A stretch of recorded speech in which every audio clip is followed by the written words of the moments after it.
Hello সবাইকে, মনীষার সাথে নতুন একটা ব্লগে সবাইকে স্বাগত। আজকে তোমাদের সাথে শেয়ার করব একটা দুর্দান্ত আইসক্রিম রেসিপি। তো এই ব্লগটা কিন্তু শেষ পর্যন্ত পুরোটা দেখতে থাকো। তো এখানে দেখতে পাচ্ছ বাপির দোকানের যে পেপসি এনেছিল, তো ওই পেপসিগুলো এগুলো ছোটোবেলায় আমরা সবাই খেয়েছি। 2 টাকা দামি 1 টাকা দামি যে পেপসিগুলো হয়, তো একটা খাচ্ছিলাম। গরমটা বেশ ভালোই তো পড়েছে। দেন তারপরে দুপুরবেলা লাঞ্চ করে মা বাটার মাছের ফিশ ফ্রাই করেছিল, আর করলা ভাজা ছিল, আর অনেক কিছু ছিল।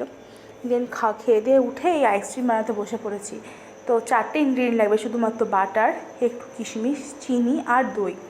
তো এখানে দইটা খাওয়া শরীরের পক্ষে খুবই উপকারী, এখন গরমকাল যেহেতু।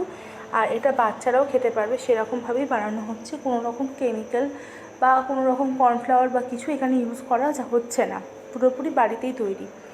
তো তাই এটা সবাই খেতে পারবে মোটামুটি, একমাত্র ডায়াবেটিক্স পেশেন্ট যারা তারা ছাড়া। তো চিনিটাকে হালকা করে ক্যারামেলাইজ করবো, তার জন্য অল্প বাটার দিয়েছি। একদম লো হিটে হবে, নাহলে কিন্তু চিনি পুড়ে যাবে খুব তাড়াতাড়ি। দেন চিনিটা হালকা নেড়ে তার মধ্যে জল অল্প দিয়ে চিনিটাকে মেল্ট করে এরকম ব্রাউন কালার করে নেব। Caramel ready.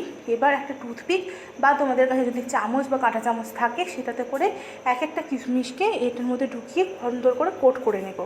নিয়ে এগুলোকে ঠান্ডা হতে দেবো।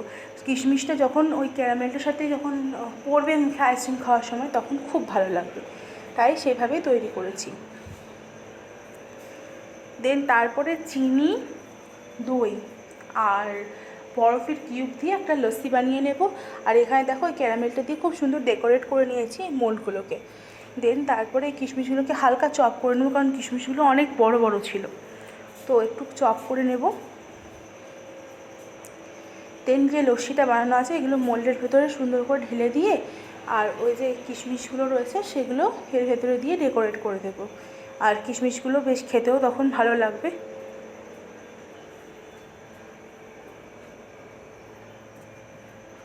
হ্যাঁ দেখো, তোমরা চাইলে কাজু দিতে পারো, তো আমার বাড়িতে কাজু ছিল না, তাই জন্য যত রকমের ড্রাই ফ্রুটস হয় সব কিছু তোমরা এর মধ্যে কিন্তু দিতে পারবে। তো এটাকে এবার ফ্রিজে ঢুকিয়ে দেবো। কালকের ব্লগে দেখা